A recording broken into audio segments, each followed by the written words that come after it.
Dear students, welcome back. Today we will discuss lecture number 39, part 1 of Introduction to Real Analysis.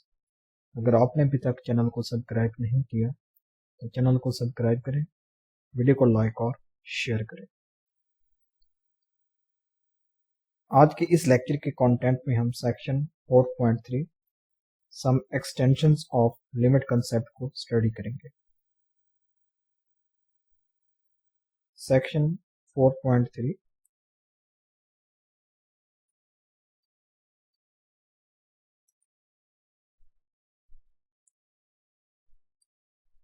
some extensions of limit concept.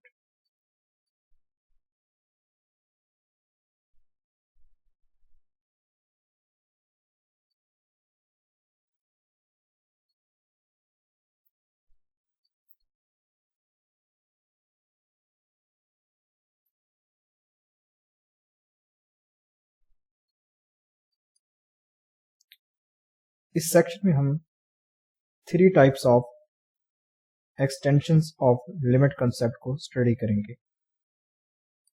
First type में हम one sided limits को study करेंगे।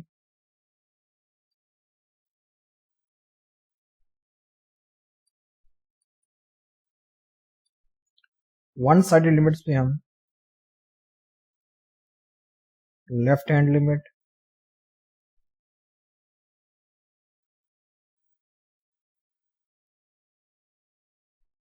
And right hand limit,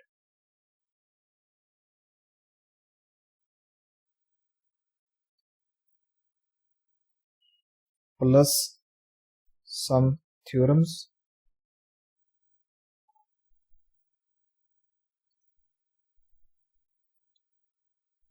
and some examples को study करेंगे।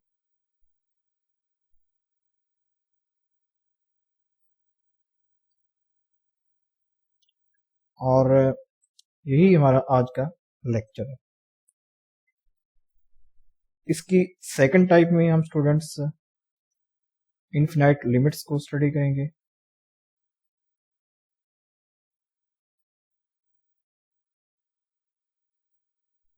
और third type में हम limit at infinity को स्टडी करेंगे।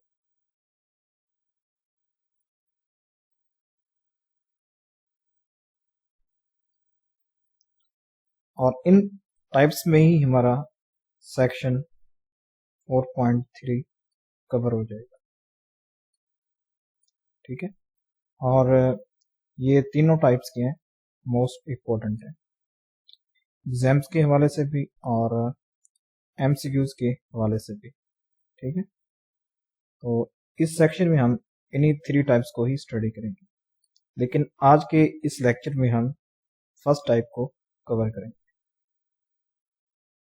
इसमें हम लेफ्ट हैंड लिमिट को स्टडी करेंगे, राइट हैंड लिमिट को स्टडी करेंगे, सम थ्योरम्स को, और लास्ट में कुछ एग्जांपल्स को स्टडी करेंगे। One sided limits. One sided limit के कंसेप्ट को समझने के लिए हम एग्जांपल से स्टार्ट करते हैं। प्रीवियस लेक्चर्स में हम सिग्नम फंक्शन को स्टडी कर चुके हैं। Signum function,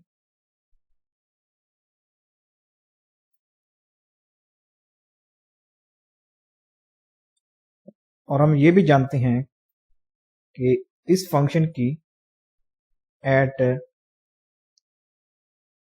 c is equal to 0 पर लिमिट एग्जिस्ट नहीं करती। ठीक है, at c is equal to 0 there does not exist limit, there does not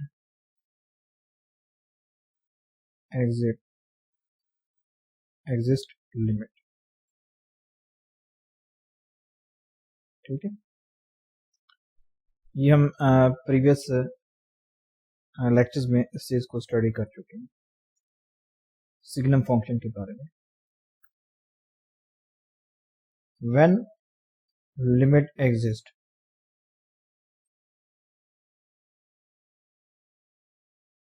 limit कब एग्जिस्ट करती है? जब किसी फंक्शन की किसी पॉइंट पर लेफ्ट हैंड लिमिट और राइट हैंड लिमिट आपस में इक्वल हो जाए।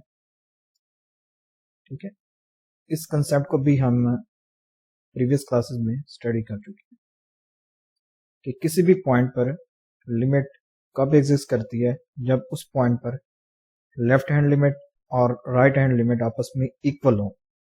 तो उस सूरत में उस फंक्शन की उस पॉइंट पर यानी स्पेसिफिक पॉइंट पर लिमिट एग्जिस्ट करती है। ठीक है, यानी इस कंसेप्ट को भी हम प्रीवियस क्लासेस में स्टडी कर चुके हैं। हम बात करते हैं सिग्नम फंक्शन की। ठीक है,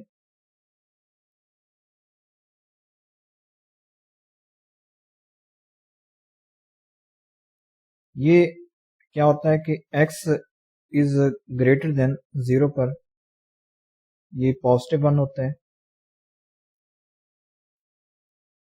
x इज इक्वल टू 0 पर ये 0 होता है, और x इज नेगेटिव पर ये नेगेटिव 1 होता है। सिग्नम फंक्शन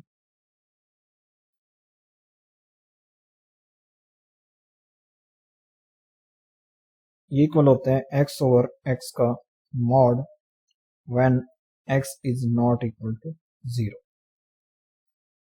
ये हमारे पास क्या है, नोटेशन है सिग्नम फंक्शन की। ठीक है, यहां पर देख सकते हैं कि इसकी जो डोमेन है x, ये सेट ऑफ रियल लाइन से बिलोंग कर रहे हैं। अगर आप कोई पॉजिटिव नंबर लेते हैं तो उसके लिए ये हमारे पास 1 आता है। जब आप x इज इक्वल टू 0 लेते हैं तो उस पर ये 0 आता है। जब आप x नेगेटिव लेते हैं तो इस पर ये नेगेटिव 1 आता है।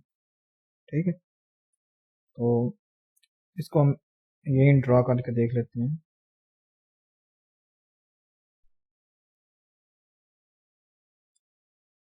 तो ये हमारे पास क्या है, पॉजिटिव 1 के लिए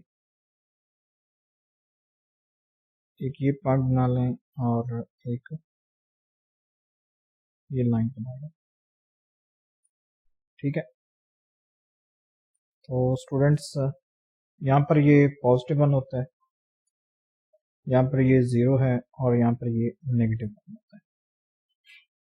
ठीक है, तो जब x पॉजिटिव होगा तो ये हमें पॉजिटिव 1 देता है, जब x 0 होगा तो ये हमें 0 देते हैं, और जब x नेगेटिव होगा तो ये हमें नेगेटिव 1 देते हैं। ठीक, तो इसकी ये हमारे पास क्या है, डायग्राम है।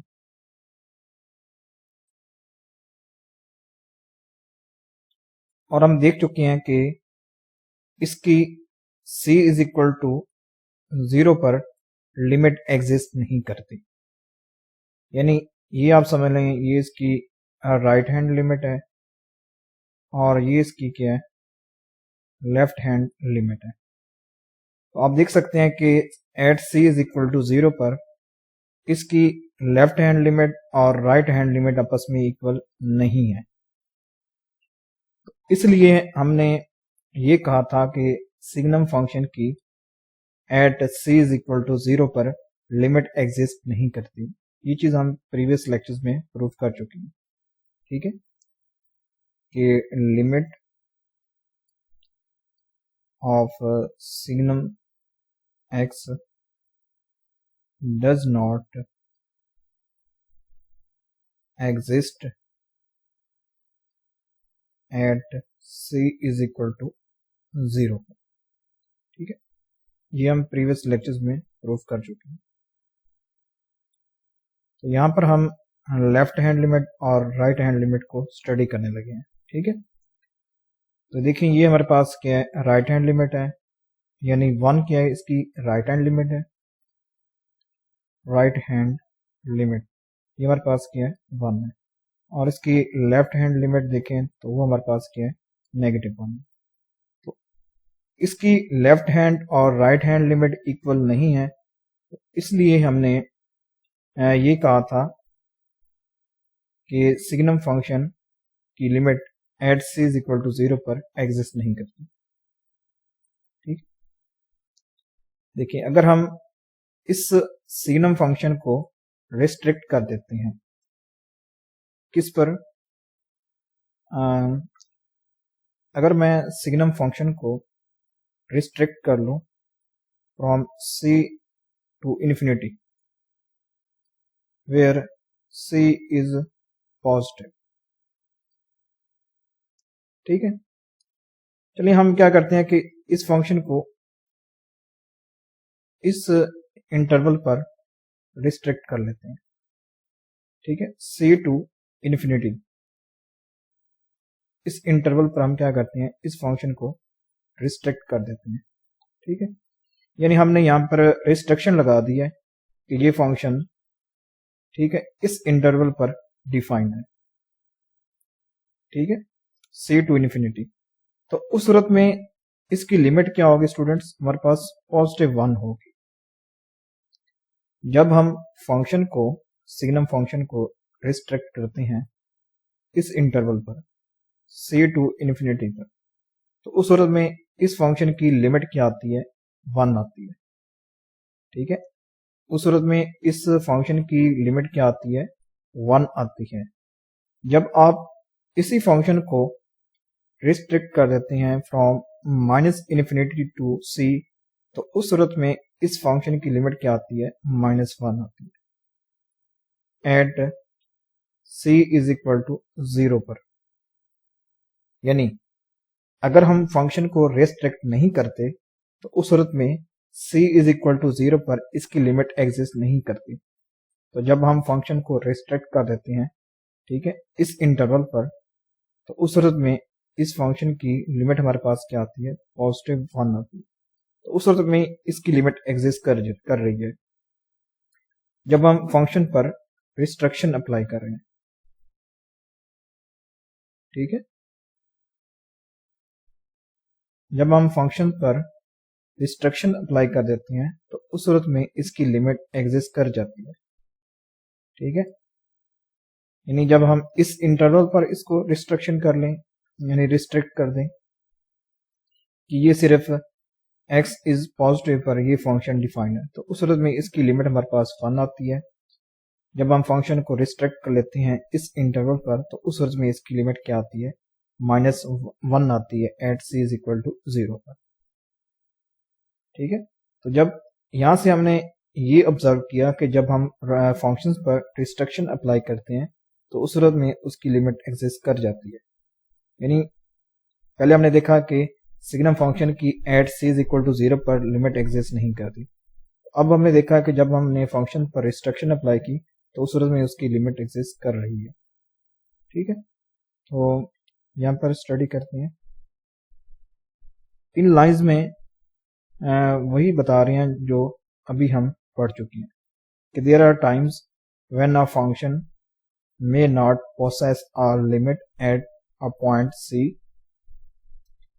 ठीक है, बाज़ औक़ात फंक्शन की, ठीक है, किसी भी पॉइंट c पर लिमिट एग्जिस्ट नहीं करती। ठीक है, when the function is restricted to an interval on one side of the clustered point, तो उस सूरत में उस फंक्शन की लिमिट एग्जिस्ट कर जाती है। ठीक है, देखें, yet a limit exists when the function is restricted to an interval on one side of the clustered point c. For example, the signum function, ठीक है, has no limit at c is equal to 0। ठीक है, signum function at c is equal to 0 पर limit नहीं रखता। ठीक है, वहां पर उसकी लेफ्ट हैंड लिमिट और राइट हैंड लिमिट आपस में इक्वल नहीं है। However, if we restrict the signum function to interval 0 to infinity, ठीक है, यानी जब हम सिग्नम फंक्शन को 0 टू इन्फिनिटी पर रिस्ट्रिक्ट कर लेते हैं, ठीक है, 0 टू इन्फिनिटी इस इंटरवल पर,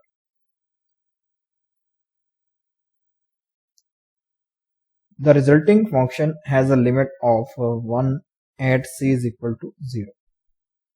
ठीक है, ये आपको मैं अभी बता चुका हूँ। Similarly if we restrict the signum function to interval minus infinity of 0, the resulting function has a limit of -1 at c is equal to 0.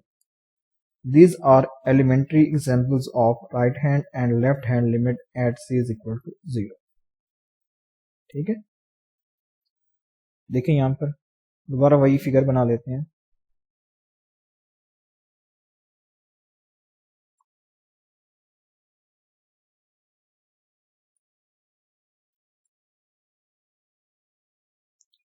ठीक है, इस फिगर में स्टूडेंट्स हमारे पास ये पॉजिटिव 1 है, ये नेगेटिव 1 है, और ये जो पॉइंट है ये c इज इक्वल टू 0। ठीक है, सिग्नम फंक्शन।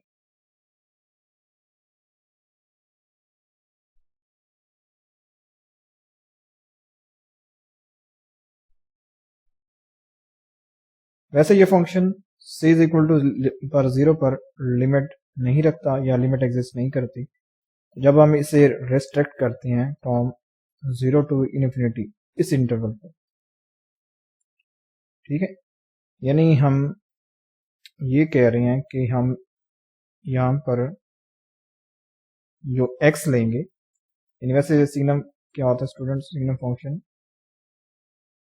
ये x ओवर x का मॉड, ठीक है, where x is not equal to 0, यहाँ पर x 0 नहीं हो सकता। ठीक है, तो 1 मिलता है हमें जब x पॉजिटिव होता है, 0 मिलता है जब x 0 होता है, नेगेटिव 1 मिलता है जब x लेस देन 0 होता है। अब हमने फंक्शन को क्या किया है कि इस इंटरवल पर रिस्ट्रिक्ट कर लिया कि हम जो भी x लेंगे वो इसी इंटरवल से लेंगे। तो उस सूरत में हमें यहाँ पर लिमिट क्या मिल रही है, at c is equal to 0 पर वो हमें पॉजिटिव 1 मिल रही है। इसे हम क्या कहेंगे, राइट हैंड लिमिट कहेंगे। ठीक है, तो उस सूरत में सिग्नम फंक्शन की लिमिट एग्जिस्ट कर रही है, वो हमारे पास की है 1 है, जब हम इस इंटरवल पर फंक्शन को रिस्ट्रिक्ट कर रहे हैं। इसी तरह जब हम फंक्शन को माइनस इन्फिनिटी ऑफ 0 इस इंटरवल पर रिस्ट्रिक्ट कर लेते हैं कि हम x हमेशा नेगेटिव ही नंबर लेंगे, तो उस सूरत में हमें c इज इक्वल टू 0 पर लिमिट क्या मिलती है, -1 मिलती है। तो उस सूरत में इस फंक्शन की लिमिट एग्जिस्ट कर रही है। इसे हम क्या कहेंगे, left hand limits. These are the examples of these are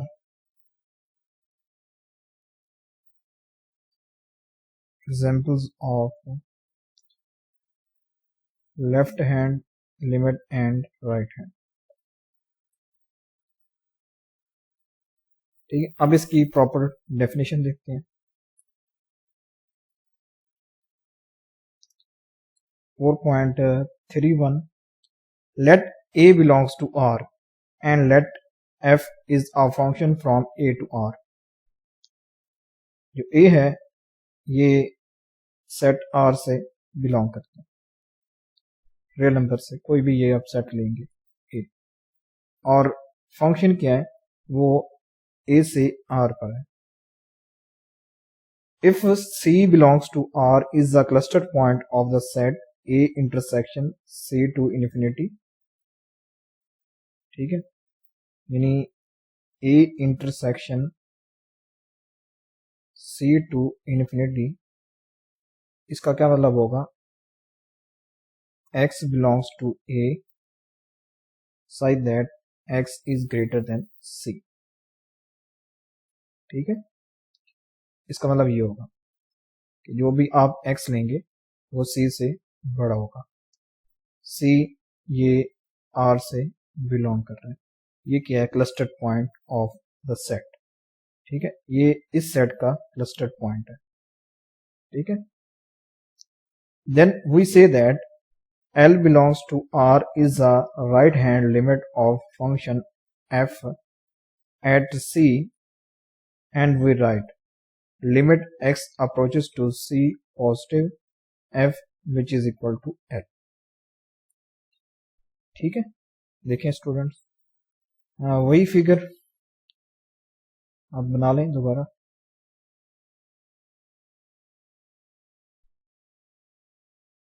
ये समझ लें ये कोई क्लस्टर पॉइंट सी है,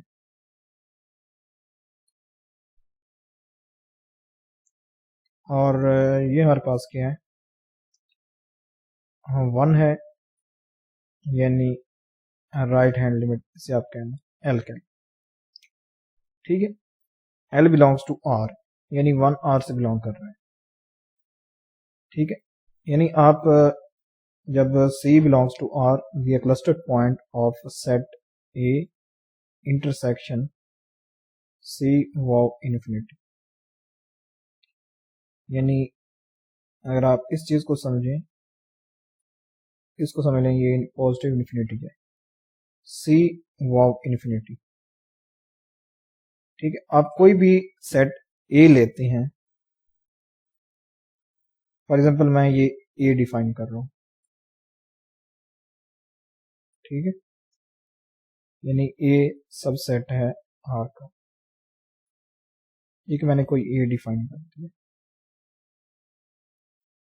C हमारे पास क्या है, C to infinity A intersection C to infinity, यानी ये चीज ये बनेगा कि अगर आप x लेंगे तो इसका मतलब क्या होगा कि x belongs to A such that x is greater than C। ठीक है, C हमारे पास कोई क्लस्टर्ड पॉइंट है, ठीक है, of the set, this set का, इस सेट का C क्या है, क्लस्टर्ड पॉइंट है। फिर हम कहते हैं कि L लिमिट होगा, ठीक है, फंक्शन यानी f क्या है हमारे पास स्टूडेंट्स, वो A से R पर है, तो L belongs to R is called right hand limit. इस L को हम राइट हैंड लिमिट कहेंगे if limit x approaches to C positive f which is equal to f। तो ये हमारे पास डेफिनेशन है किसकी,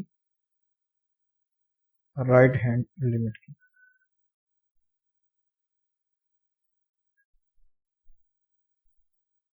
ठीक है, कि आप यहां से कोई भी x लें, जैसे जैसे वो C को अप्रोच करेगा, ठीक है, फ्रॉम राइट हैंड साइड, इस साइड से C को अप्रोच करेगा, वैसे वैसे जो f फंक्शन होगा वो इस L को अप्रोच करेगा। तो ये हमारे पास क्या है, concept of right hand limit. ठीक है, नेक्स्ट यहां पर देखें, if given any epsilon greater than 0 there exists a delta such that for all x belongs to A with x minus C, ठीक है, is greater than 0 less than delta, then f of x minus L का mod is less than epsilon। ठीक है, यहां पर वही definition apply है, यानी in terms of epsilon delta definition कि x माइनस C का मॉड वो क्या होगा, ये लेस देन डेल्टा होगा। अगर आप कोई भी एप्सिलॉन चूज करते हैं तो उसके अकॉर्डिंग एक डेल्टा एग्जिस्ट करेगा।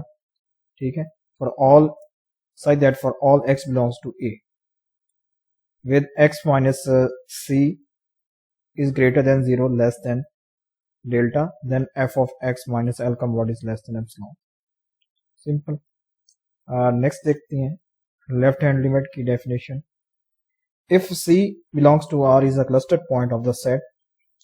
अब हम ये इस सेट का C क्या ले रहे हैं, क्लस्टर्ड पॉइंट ले रहे हैं, नेगेटिव इन्फिनिटी ऑफ C, इसमें x लेस देन C होगा, यानी उस लेफ्ट हैंड साइड से। ठीक है ना, अगर मैं दोबारा यहां पर फिगर बना लूं,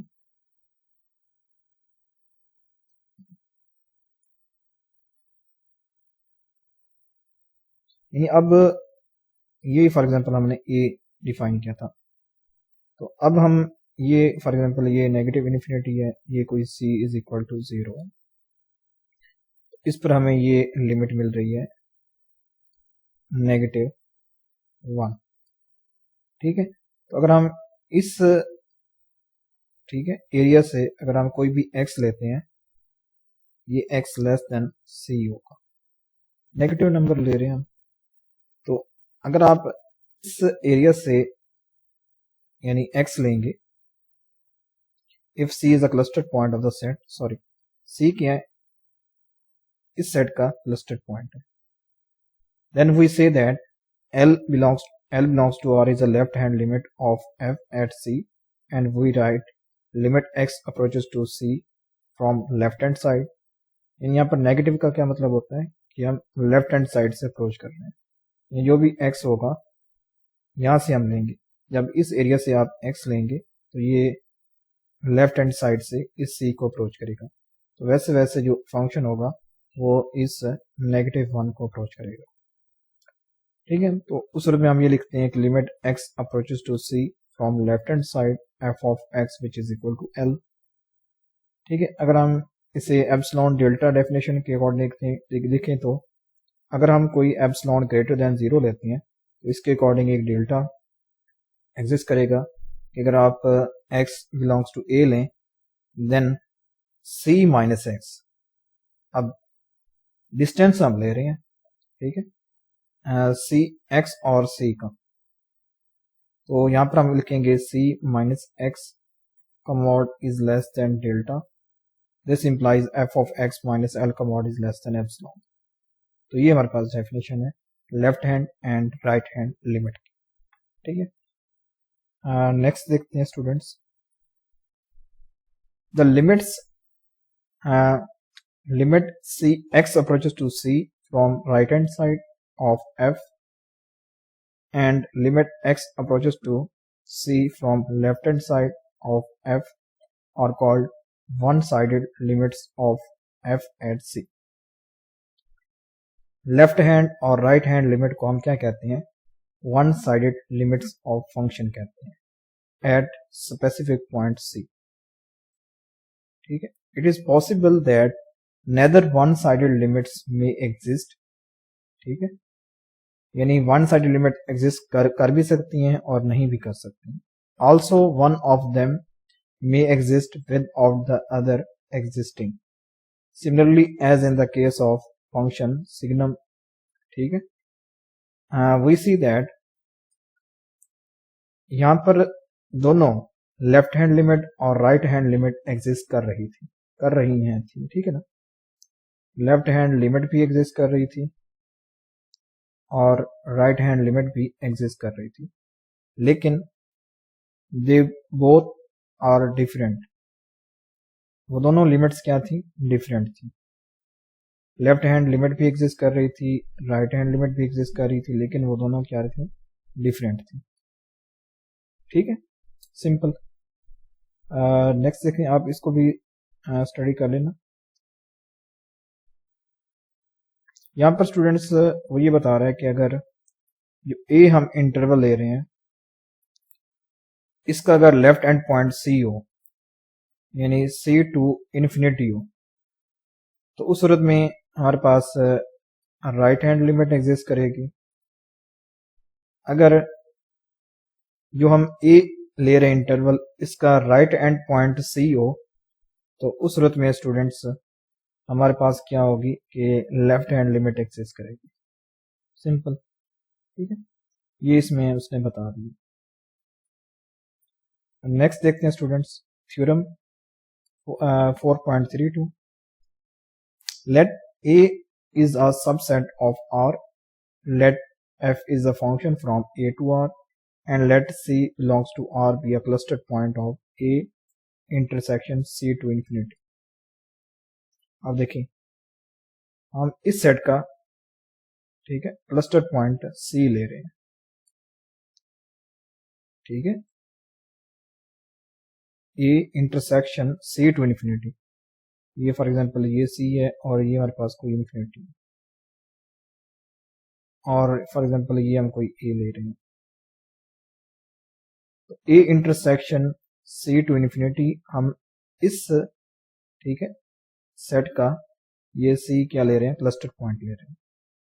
then the following statements are equal, ठीक है। यानी अब यहाँ पर हमारे पास स्टूडेंट्स क्या होगी, देखिए अगर लेफ्ट हैंड पॉइंट्स अगर C हो तो उस सूरत में क्या होती है, राइट हैंड लिमिट एग्जिस्ट करती है। यहाँ पर देखिए अब ये डेफिनेशन कौन सी है स्टूडेंट हमारे पास, राइट हैंड लिमिट की। For every sequence xn that converges to C, तो अगर हम इस एरिया से कोई भी सीक्वेंस लेते हैं xn जो कि कन्वर्ज कर रही है C को, such that xn belongs to A, तो आप यहां पर देख सकते हैं कि सीक्वेंस सेट A से बिलोंग कर रही है and xn is greater than C for all n belongs to n। और जो भी आप यहां पर देखेंगे कि इस एरिया से आप जो भी सीक्वेंस लेंगे xn वो C को कन्वर्ज करें और xn ये ग्रेटर देन C हो और xn A से बिलोंग करे, then sequence f of xn ये कन्वर्ज करेगी L, ठीक है। L यहां पर क्या स्टूडेंट्स, राइट हैंड लिमिट, और जो फंक्शन है वो A से R पर है, ठीक है। तो ये हमारे पास थ्योरम था 4.32। नेक्स्ट देखते हैं कुछ एग्जांपल्स को स्टडी करने से पहले हम इस थ्योरम को स्टडी कर लेते हैं। इसमें स्टूडेंट्स हमें ये बताया गया है कि A एक सबसेट ऑफ R है और F एक फंक्शन है from A to R and let C belongs to R, या cluster point of both the set, और C क्या है, इन दोनों सेट्स का क्लस्टर पॉइंट है। Then limit x approaches to C f which is equal to L if and only if both left hand limit and right hand limit are equal, ठीक है। अगर हम कहते हैं कि C इन दोनों पॉइंट्स, इन दोनों सेट्स का क्लस्टर पॉइंट है, तो फंक्शन की लिमिट L कब होगी, जब इस पॉइंट C पर फंक्शन की लेफ्ट हैंड लिमिट और राइट हैंड लिमिट आपस में इक्वल हो और वो दोनों इस L के इक्वल हो, ठीक है। यानी जो भी आप कह रहे हैं कि ये L इस फंक्शन की लिमिट है जब x अप्रोच करता है C को, तो उस सूरत ये कब मुमकिन होगा, जब ठीक है C पॉइंट पर लेफ्ट हैंड लिमिट और राइट हैंड लिमिट आपस में इक्वल हो और वो दोनों इस L के इक्वल हो। तो ये हमारे पास मोस्ट इम्पोर्टेंट थ्योरम, इसको भी हम देख चुके हैं। जैसे कि सिग्नम फंक्शन में राइट हैंड लिमिट हमारे पास 1 थी, लेफ्ट हैंड लिमिट हमारे पास -1 थी, तो वो दोनों लिमिट्स आपस में इक्वल नहीं थी, तो इसलिए हम ये कह रहे थे कि सिग्नम फंक्शन की at C is equal to 0 पर लिमिट एग्जिस्ट नहीं करती, क्योंकि ये थ्योरम वहां पर होल्ड नहीं हो रहा था, ठीक है। यानी ये थ्योरम वहां पर होल्ड नहीं हो रहा था, that is most important theorem. Next देखते हैं स्टूडेंट यहाँ पर एग्जांपल्स। पहली एग्जांपल वही है सिग्नम फंक्शन की। We have seen in example 4.110b that signum function does not have a limit at 0। It is clear that, ठीक है, इसकी राइट हैंड लिमिट हमारे पास +1 है, लेफ्ट हैंड लिमिट इसकी -1 है। Since these one sided limits are different, इसकी one sided limits क्या है, डिफरेंट है, तो it follows from theorem 4.33 by using this theorem, ठीक है, that signum function does not have a limit at 0। तो सिग्नम फंक्शन 0 पर लिमिट नहीं रखता, ठीक है, by using थ्योरम 4.33। नेक्स्ट देखते हैं example number B. Let g of x which is equal to e की power 1 over x for x is not equal to 0। इसके आगे मैं आपको फिगर दिखाता हूं पहले। ये हमारे पास g ऑफ x है, e की power 1 over x, x is not equal to 0, तो ये इसका गिराफ है। ठीक है, अब यहाँ पर देख सकते हैं कि अगर हम 0 पर देखें तो इसकी राइट हैंड लिमिट हमारे पास एग्जिस्ट नहीं करती at x is equal to 0 पर। ठीक है, जैसे जैसे x, ठीक है, इस 0 को अप्रोच करता है वैसे वैसे फंक्शन जो हमारे पास है ये इन्फिनिटी को अप्रोच करता है, तो इसकी राइट हैंड लिमिट एग्जिस्ट नहीं करती। लेफ्ट हैंड लिमिट को देखें तो वो हमारे पास 0 आती है। ठीक है, तो जब x अप्रोच करता है 0 को फ्रॉम लेफ्ट हैंड साइड, ठीक है, then this function have a limit which is 0। ठीक है, इसकी लेफ्ट हैंड लिमिट हमारे पास क्या है स्टूडेंट्स, वो हमारे पास 0 है, और right hand limit does not exist. तो यहां पर आप देख सकते हैं कि वन साइडेड लिमिट्स आपस में इक्वल नहीं है, सो दिस फंक्शन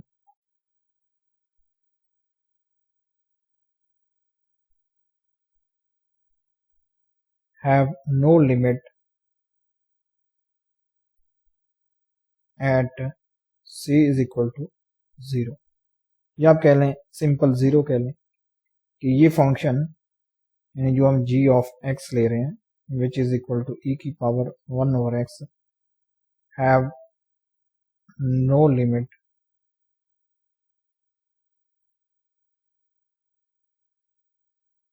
एट 0। ठीक है, ये अभी हम प्रूव करने लगे हैं। तो बाय यूजिंग ग्राफ, यहाँ पर आप देख सकते हैं कि इसकी राइट हैंड लिमिट एग्जिस्ट नहीं करती, लेफ्ट हैंड लिमिट एग्जिस्ट करती है, वो हमारे पास 0 है। ठीक है,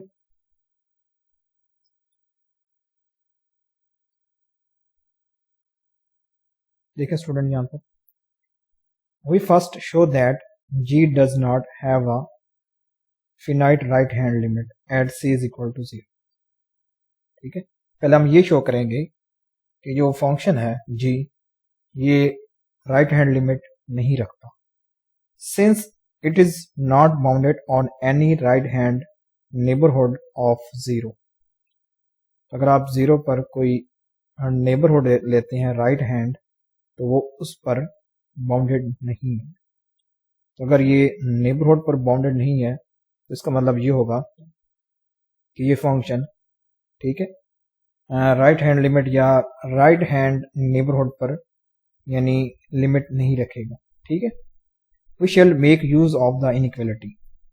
देखें, t is greater than 0 less than e की power t for t is greater than 0। हम यहाँ पर ले रहे हैं कि जो e की पावर t है ये greater then t is greater than 0 for t is greater than 0।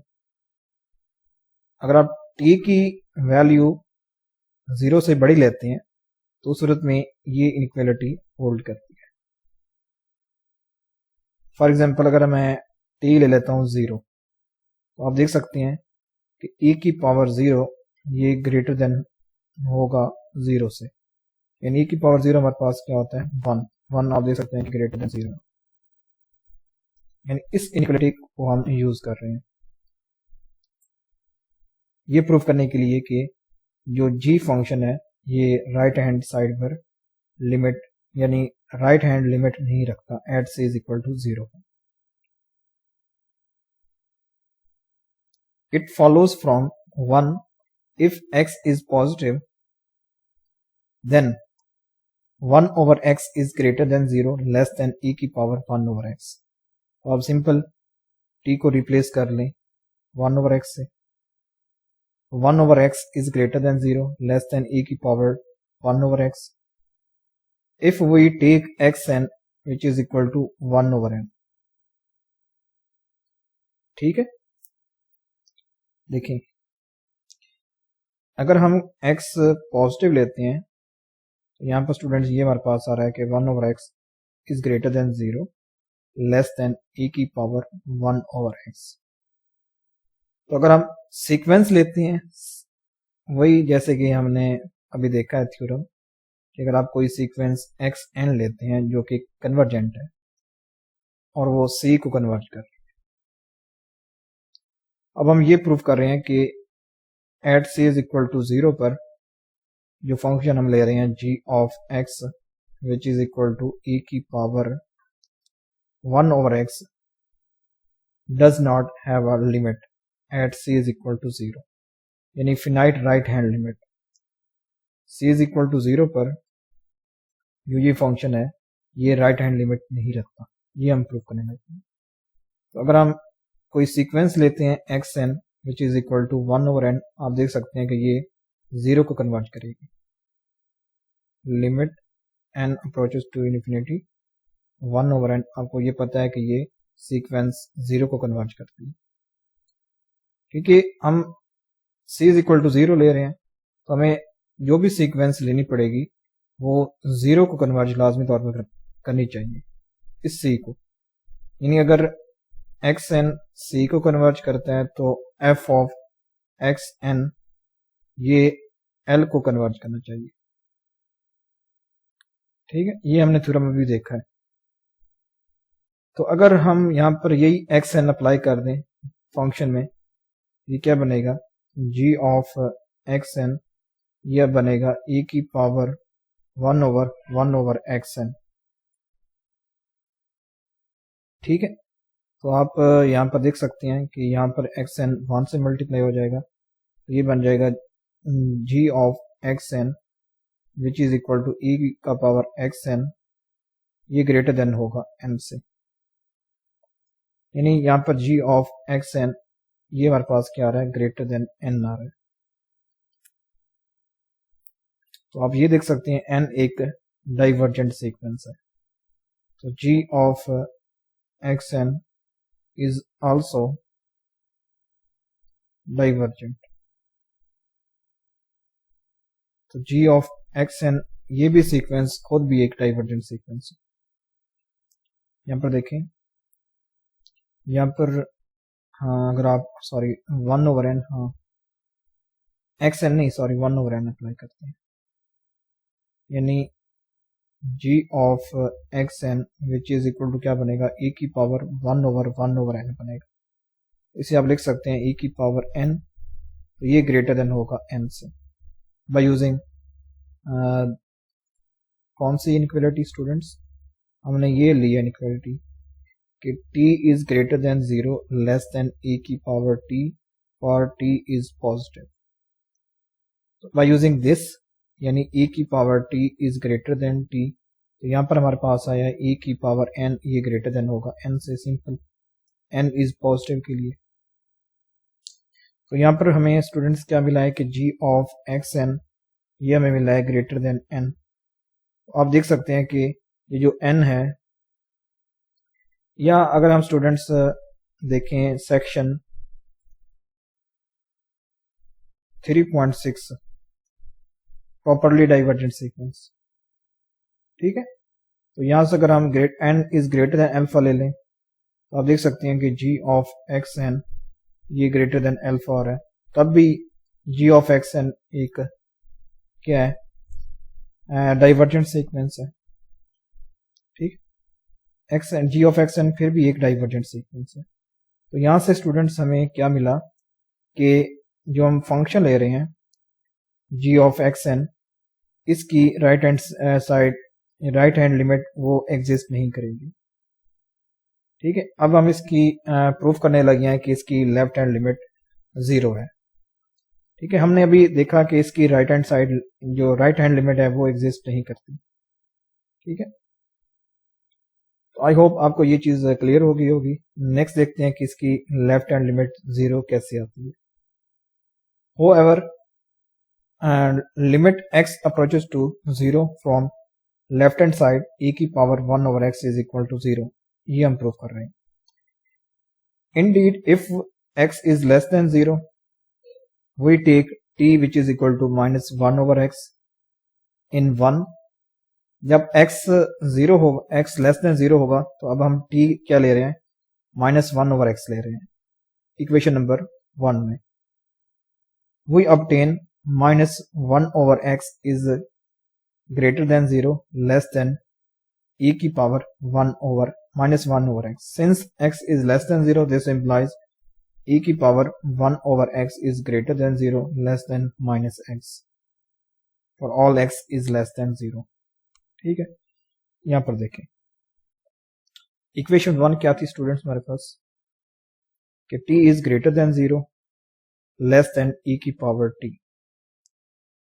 t is positive। अब हम x लेस देन 0 ले रहे हैं, तो उस सूरत में अब t को हम क्या ले रहे हैं, -1/x ले रहे हैं। ये बन जाएगा -1/x is greater than 0 less than e की पावर -1/x। ठीक है स्टूडेंट्स, वो फिर कह रहा है कि अगर आप x लेस देन 0 लें तो उस सूरत में e की पावर 1/x ये लेस देन होगा -x, ग्रेटर देन होगा 0 से। ठीक है, या नहीं, अगर आप इसी का रेसिप्रोकल ले लें, अगेन रेसिप्रोकल में,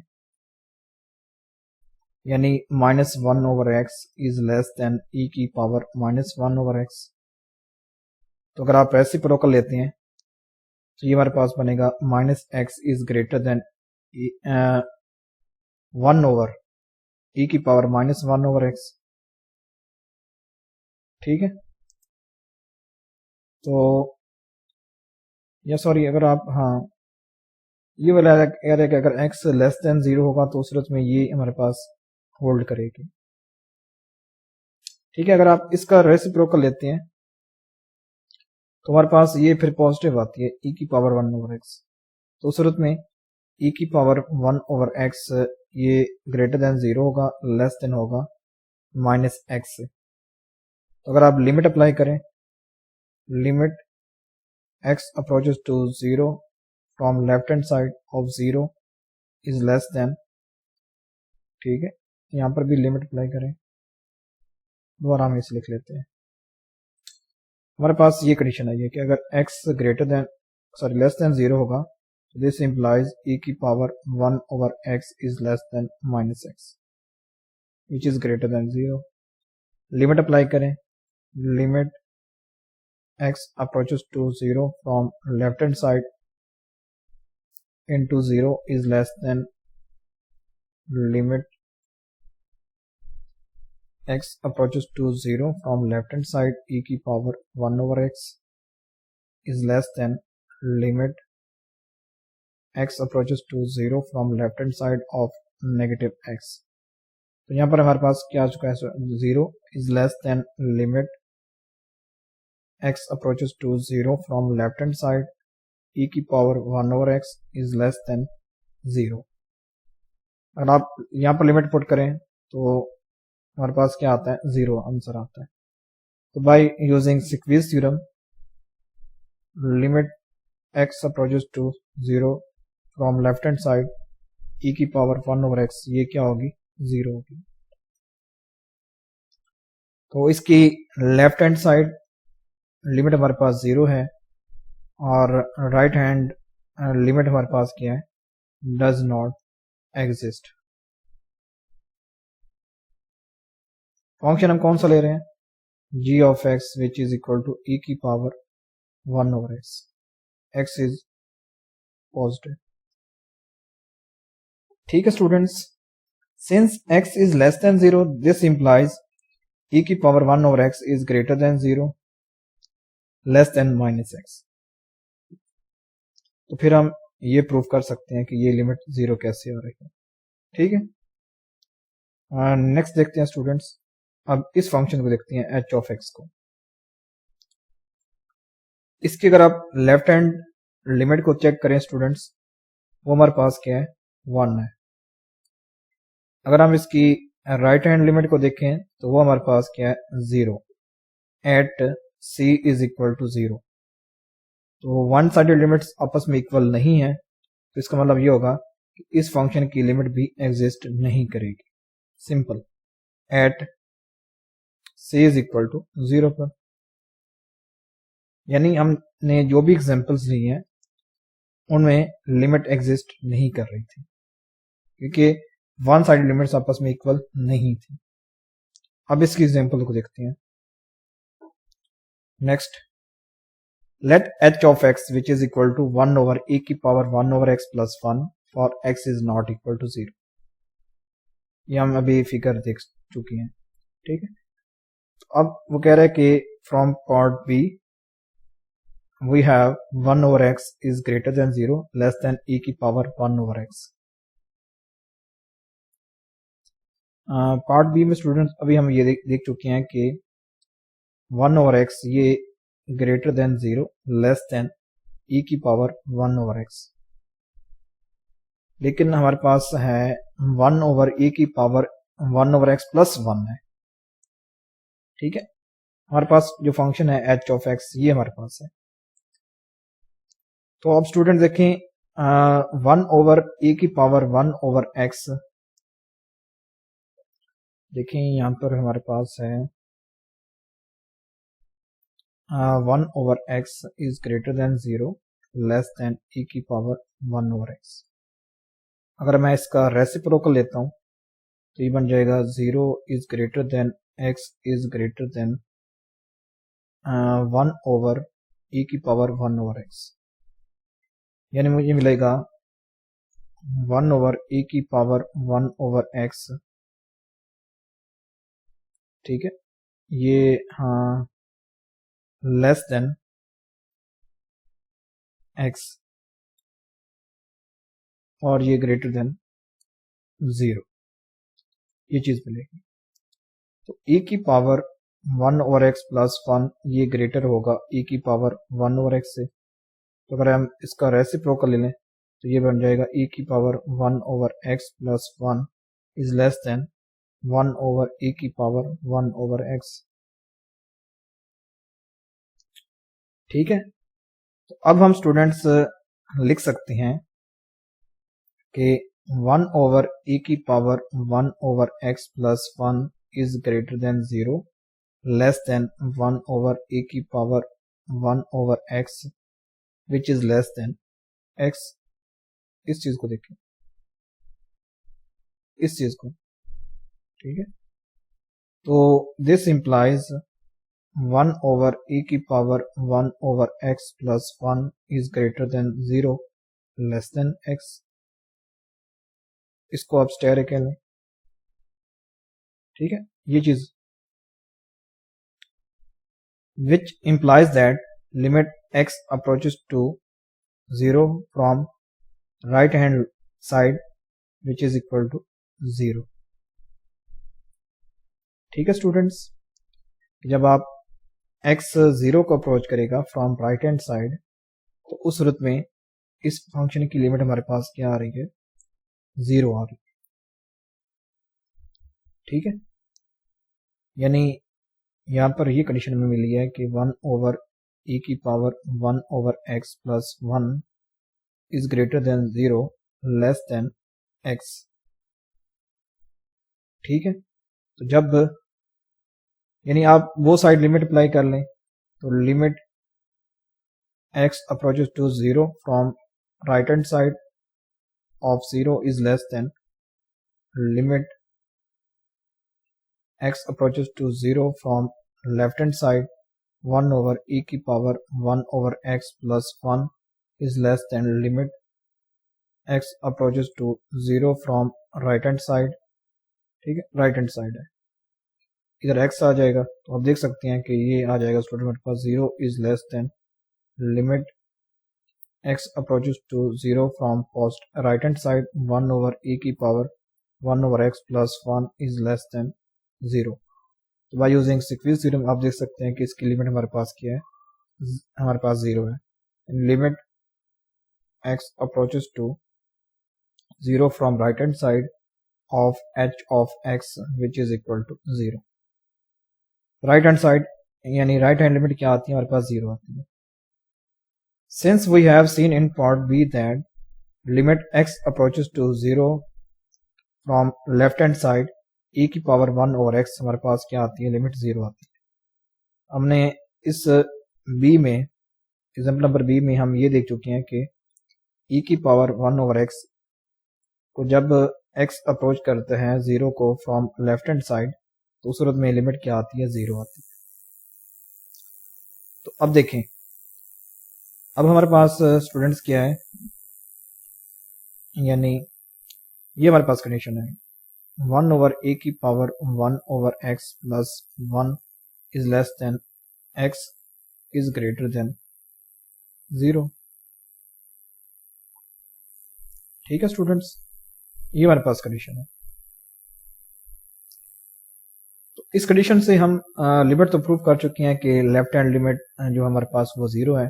अब हम बात करते हैं राइट हैंड लिमिट की, सॉरी राइट हैंड प्रूव कर चुके हैं, लेफ्ट हैंड की बात करते हैं। Limit x approaches to 0 from left hand side of 1 over e की power 1 over x plus 1 which is equal to 1 over limit x approaches to 0 from left hand side e की power 1 over x plus 1।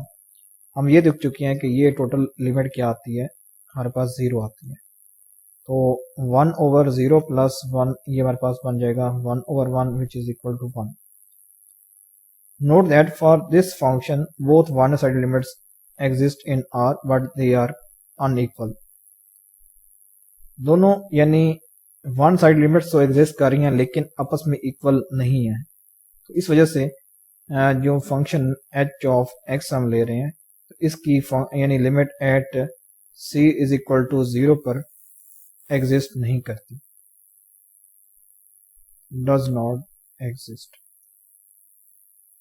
तो ये examples आप इस तरह solve करें। Thanks for watching this lecture. अगर आपको ये लेक्चर अच्छा लगा हो तो चैनल को सब्सक्राइब करें, वीडियो को लाइक और शेयर करें।